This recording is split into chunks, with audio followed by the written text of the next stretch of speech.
किसी की संगत से अगर आपके विचार शुद्ध होने लगे तो समझ लेना वह कोई साधारण व्यक्ति नहीं है। गुड इवनिंग, मैं हूं भानु भदौरिया और आप देख रहे हैं अपना प्यारा चैनल, हम सबका प्यारा channel corona physics. Previous lecture में हम लोगों ने पढ़ा था कि इको क्या होती है। आज वहीं से आगे बढ़ते हैं। इको क्या होती है? साउंड का जो मल्टीपल रिफ्लेक्शन है उसे हम कहते हैं इको, या यूं कह लें कि ध्वनि का किसी सतह से परावर्तित होकर वापस आना ही क्या कहलाता है? टकराकर वापस आना ही क्या कहलाता है? इको कहलाता है। जैसे पहाड़ी क्षेत्र में आप बोलते हैं, कोई भी नाम लेते हैं तो आपको लगता है कि चारों तरफ से वही नाम बार बार आपके कानों तक आता है। तो यही क्या है? इको है, यानी multiple reflection of sound is echo, या इसको हिंदी में कहते हैं प्रतिध्वनि या गूंज। इको के लिए जो सोर्स है उससे रिफ्लेक्शन सरफेस, यानी जहां से टकरा कर वापस आएगा उसकी कम से कम दूरी जो है वो 17 मीटर होनी चाहिए। कम से कम दूरी कितनी होनी चाहिए? 17 मीटर होनी चाहिए, या कहीं कहीं आपका 17.2 मीटर भी दिया होता है। ठीक है। जो हमारे जो कान है उसमें ध्वनि कितनी देर तक रुकती है, यानी जो हमारे ईयर है उनका परसिस्टेंस कैसा है, यानी कितने समय तक कानों में ध्वनि बनी रहती है। या हम ऐसे कह लें कि अगर दो ध्वनि उत्पन्न की जाए तो उनके उत्पन्न करने में अगर समय अंतराल किससे कम हो तो हमें वो सुनाई नहीं देती है। तो जो कानों में ध्वनि बने रहने के लिए समय है वो होता है 1/10 सेकेंड या 0.1 सेकेंड। नोट करिए ये बातें।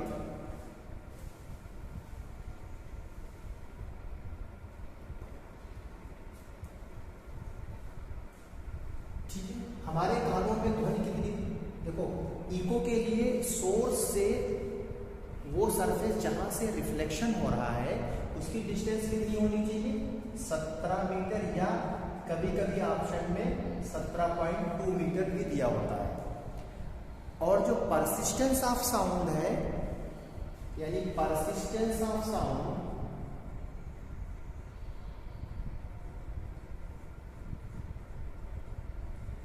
हमारे कानों में कितनी देर तक साउंड बनी रहती है उसके लिए समय होता है, वो होता है 0.1 सेकेंड या 1/10 सेकेंड।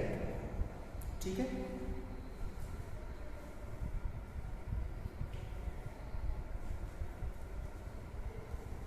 अगर इससे कम समय में कोई दो ध्वनि उत्पन्न की जाए तो आप एक ही ध्वनि को सुन पाएंगे, दूसरी ध्वनि इतने इससे कम समय में, जैसे मान लीजिए आपने कोई साउंड उत्पन्न की और या दो साउंड है और वो दोनों साउंड आपके कानों तक इससे कम समय में पहुंच रही है तो आप एक ही साउंड को हर्ड करोगे, दूसरी साउंड हर्ड नहीं हो पाएगी। ठीक है। अब देखते हैं जो साउंड की स्पीड है उसको कौन कौन से फैक्टर हैं जो प्रभावित करते हैं।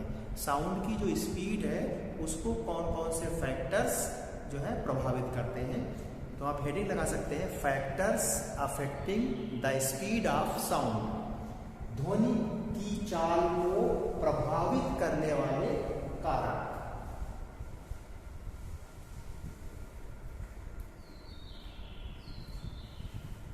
तो कौन कौन से फैक्टर हैं? फैक्टर्स जो साउंड की स्पीड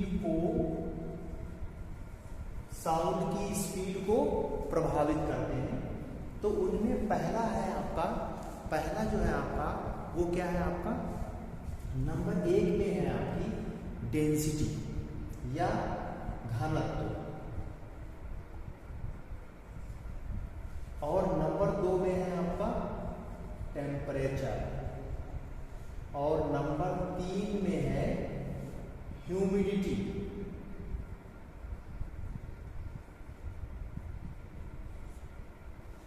डेंसिटी यानी घनत्व। ठीक है। देखो डेंसिटी अगर ज्यादा होगी तो साउंड की स्पीड ज्यादा होगी। कैसे?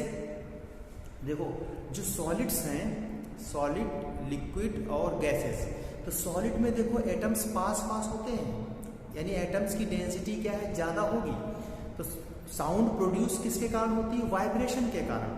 तो तेजी से वाइब्रेशन क्या होंगे, आपके ट्रांसफर होंगे, तो साउंड क्या है, तेजी से आगे बढ़ जाएगी, यानी डेंसिटी ज़्यादा होने पर साउंड क्या होगी, साउंड की स्पीड क्या होगी, बढ़ जाएगी। टेम्परेचर जब हम बढ़ाएंगे, टेम्परेचर के साथ भी क्या है, स्पीड बढ़ती है, क्योंकि टेम्परेचर जब बढ़ाएंगे तो जो वाइब्रेशन है, वाइब्रेशन बढ़ेगा, और वाइब्रेशन बढ़ेंगे तो साउंड क्या है, स्पीड बढ़ेगी। ह्यूमिडिटी का मतलब है आपका नमी या एयर में लिक्विड मॉलिक्यूल्स, यानी जल के मॉलिक्यूल्स। तो इसका मतलब है ह्यूमिडिटी बढ़ने का मतलब क्या हुआ कि गैसियस स्टेट से हम किधर जा रहे हैं, लिक्विड की तरफ जा रहे हैं। तो क्या लिक्विड में मॉलिक्यूल गैस की तुलना में ज़्यादा पास पास होते हैं, या लिक्विड में स्पीड जो है साउंड की वो गैस से ज़्यादा होती है। तो इसका मतलब ह्यूमिडिटी बढ़ने पर साउंड की स्पीड क्या होगी, बढ़ेगी। ह्यूमिडिटी बढ़ने पर भी साउंड की स्पीड बढ़ेगी। ठीक है, नोट कर लीजिए ये बात।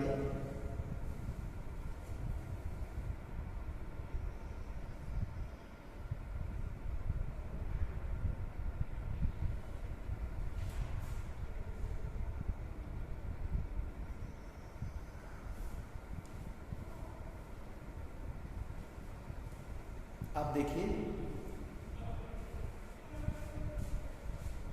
किन फैक्टर पे मेनली डिपेंड कर रही है, डेंसिटी, टेम्परेचर और ह्यूमिडिटी। इन तीनों के कैसे है, डायरेक्टली प्रोपोर्शनल है। जो ज़्यादा डेंस मटेरियल होगा उसमें साउंड की स्पीड ज़्यादा होगी, कम डेंस होगा मटेरियल उसमें साउंड की स्पीड कम होगी। मोटी बातें याद रखना वन डे एग्जाम के लिए। टेम्परेचर बढ़ाने पर वाइब्रेशन बढ़ते हैं, इसलिए साउंड की स्पीड क्या होगी, बढ़ेगी। ह्यूमिडिटी बढ़ाने पर क्या होता है, आपका जो मॉलिक्यूल्स हैं उनका डेंसिटी बढ़ जाए, मतलब वो कहाँ जा रहे हैं, ह्यूमिडिटी बढ़ाने का मतलब एयर में, ह्यूमिडिटी का मतलब एयर में वाटर मॉलिक्यूल्स का बढ़ना।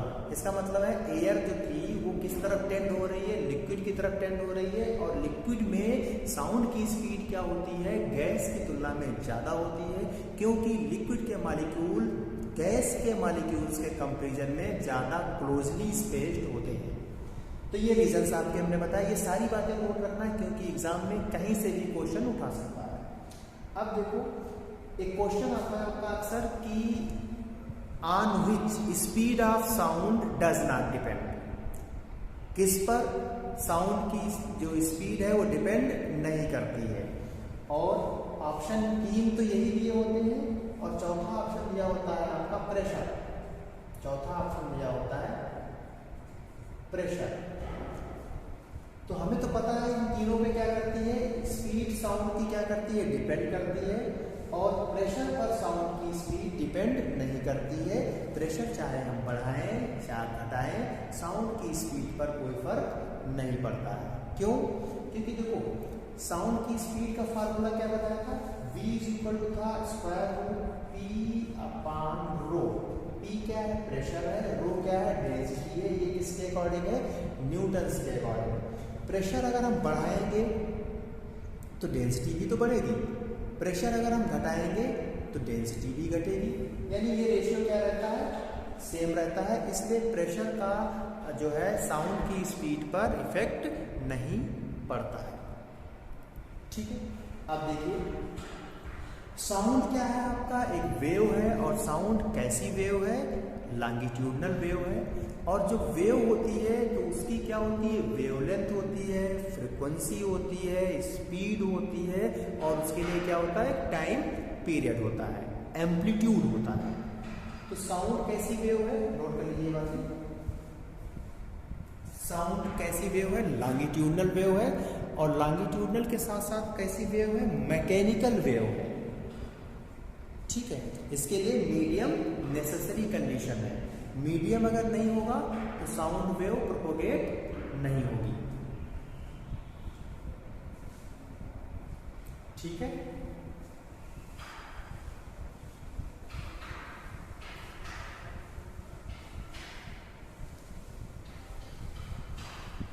तो साउंड वेव कैसी है, मैकेनिकल वेव है और लॉन्गिट्यूडनल है।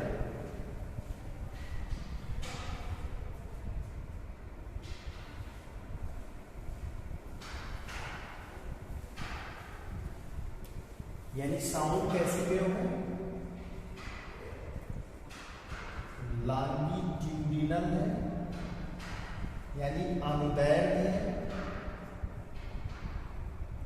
और कैसी है, मैकेनिकल है। मैकेनिकल वेव इसलिए है क्योंकि बिना मीडियम के प्रोपोगेट नहीं होती है। जो भी वेव, जिन वेव के प्रोपोगेशन के लिए मीडियम नेसेसरी होता है उन्हें हम कहते हैं मैकेनिकल वेव, और जिन वेव के प्रोपोगेशन के लिए मीडियम नेसेसरी नहीं होता है, मतलब वो वैक्यूम में भी प्रोपोगेट हो सकती हैं और मीडियम में, उन वेव को हम नाम देते हैं इलेक्ट्रोमैग्नेटिक वेव, जैसे लाइट। ठीक, तो ये मैकेनिकल वेव है क्योंकि इसके प्रोपोगेशन के लिए क्या जरूरी होता है, मीडियम आवश्यक होता है।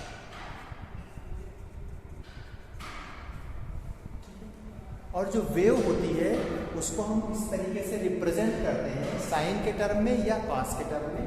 तो देखो वेव को हम इस तरीके से रिप्रेजेंट करते हैं,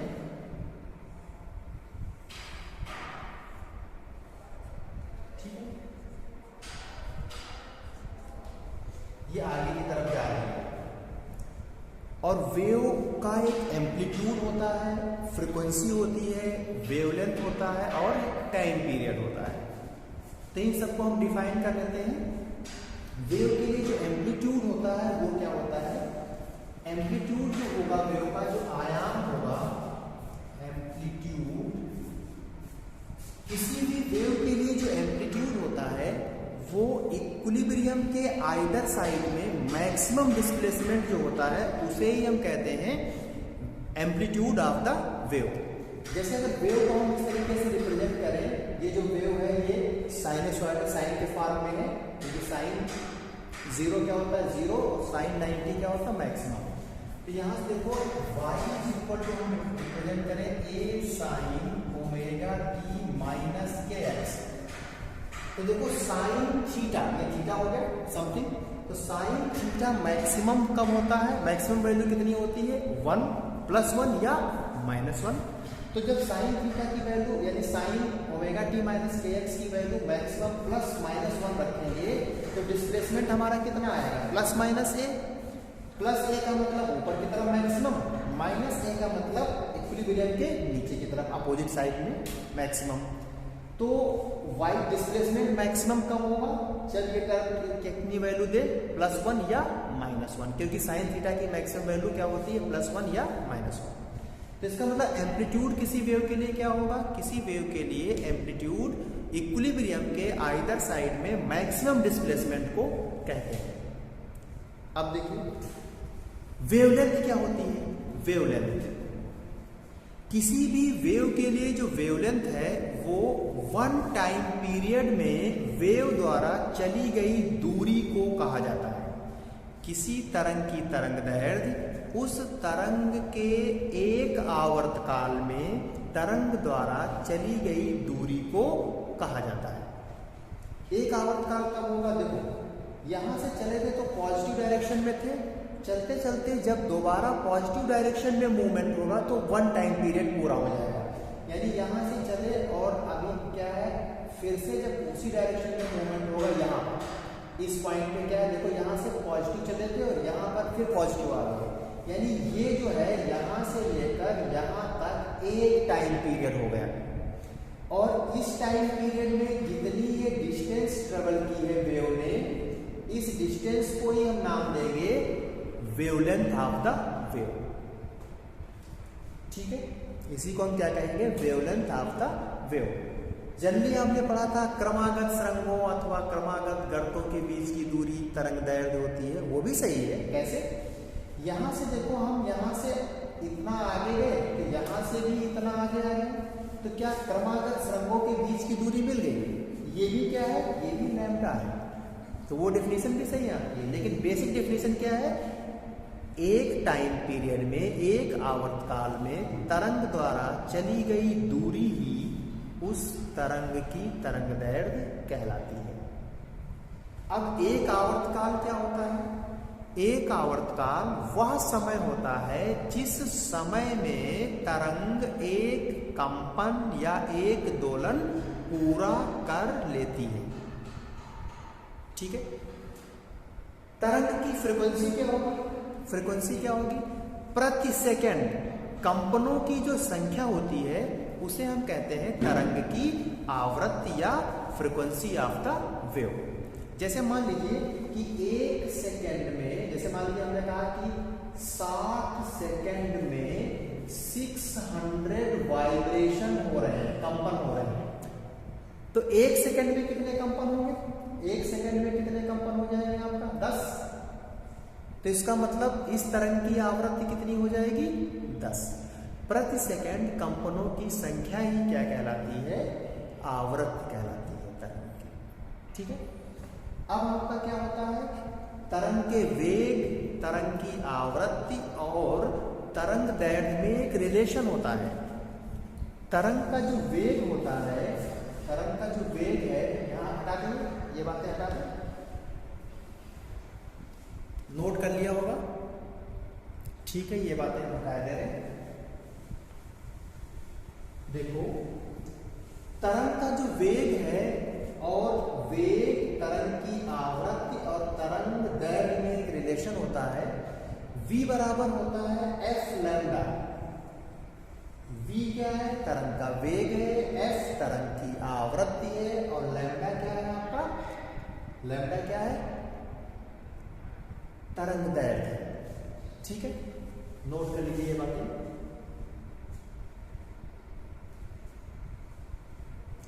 ये कैसे आया? क्योंकि वेग बराबर क्या होता है? दूरी बटे समय। वेग क्या होता है? दूरी बटे समय। तो एक t टाइम में कितनी दूरी तय कर रहा है? लैम्डा। तो वेग क्या होगा आपका? लैम्डा बटे t, और 1/t क्या होती है? आवृत्ति होती है, इसलिए इसको हमने लिख दिया f लैम्डा। यहां से निकाल सकते हैं आप बेसिक फार्मूले से वेलोसिटी के। तो तरंग के वेग, आवृत्ति और तरंग दैर्घ्य में ये रिलेशन होता है। ठीक है। जब तरंग किसी मीडियम से गुजरती है, यानी मीडियम अगर बदलेंगे तो आवृत्ति नहीं बदलती है, क्या बदलता है? वेलोसिटी चेंज होती है और वेवलेंथ चेंज होती है। ठीक है। जब भी कोई तरंग किसी मीडियम से गुजरेगी तो उसकी फ्रीक्वेंसी चेंज नहीं होती है, क्या चेंज होगी? उसकी तरंग दैर्घ्य चेंज होती है और उसकी वेलोसिटी चेंज हो जाती है। ठीक है, नोट कर लीजिए बात।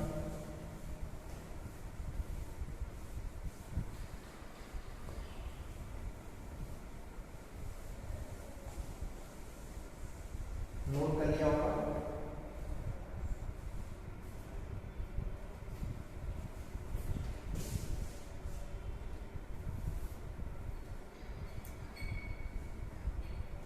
ठीक है, देखो जो आप क्वेश्चन दे रहे हैं, 2-3 क्वेश्चन है, आप बताइएगा। रोगों को इन्वेस्टिगेट करने के लिए जो उपकरण प्रयोग किए जाते हैं वो उपकरण किस आवृत्ति पर कार्य करते हैं? यानी the instrument used to investigate the disease works on frequencies. रोगों को ज्ञात करने के लिए जो उपकरण यूज किए जाते हैं वो किस आवृत्ति पर कार्य करते हैं? ऑप्शन दिए हैं आपके। नंबर 1 में दिया है 20 हर्ट्ज, नंबर 2 में दिया है 200 हर्ट्ज, नंबर 3 में दिया है 2000 हर्ट्ज, नंबर 4 में दिया है 20,000 हर्ट्ज और नंबर 5 में दिया हुआ है आपका ग्रेटर देन 20,000 हर्ट्ज। सही जवाब कौन सा है? कमेंट करिए जल्दी से।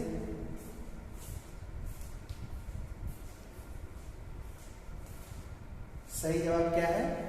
देखो, जो भी डिसीजेस को या रोगों को ज्ञात करने के लिए उपकरण यूज किए जाते हैं वो अल्ट्रासोनिक फ्रीक्वेंसी पे वर्क करते हैं। और अल्ट्रासोनिक फ्रीक्वेंसी का मतलब है 20 किलो हर्ट्ज से ज्यादा या 20,000 हर्ट्ज से ज्यादा। यानी ये 5 नंबर वाला ऑप्शन जो है वो सही है। ठीक है, अब एक क्वेश्चन और दे रहे हैं आपको।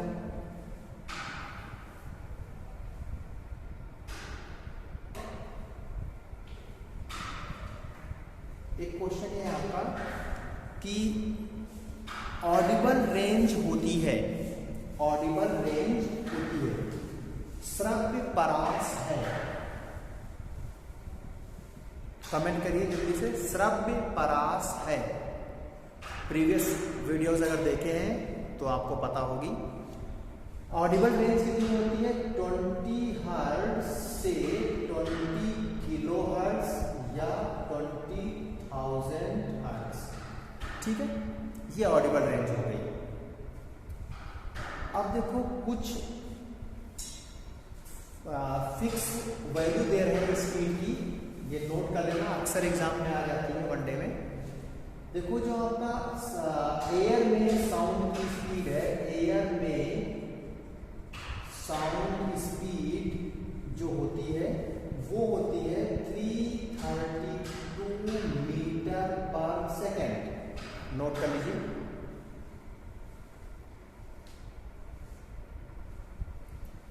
और साउंड की स्पीड वाटर में अगर आपसे पूछी जाए तो वाटर में जो साउंड की स्पीड होती है वो होती है आपकी 1493 मीटर पर सेकेंड।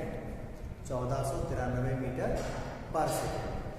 और आयरन में, लोहे में पूछी जाए, आयरन में साउंड की जो स्पीड होती है वो होती है 5130 मीटर पर सेकेंड।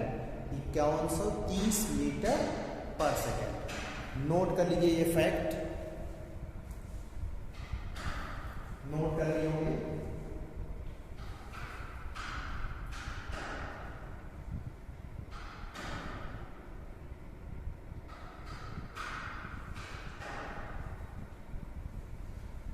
ठीक है, तो साउंड से रिलेटेड मैक्सिमम फैक्ट्स हमने आपके साथ हमने डिस्कस कर लिए हैं। ठीक है, आज इतना ही रखते हैं, मिलते हैं नेक्स्ट क्लास में। Good night.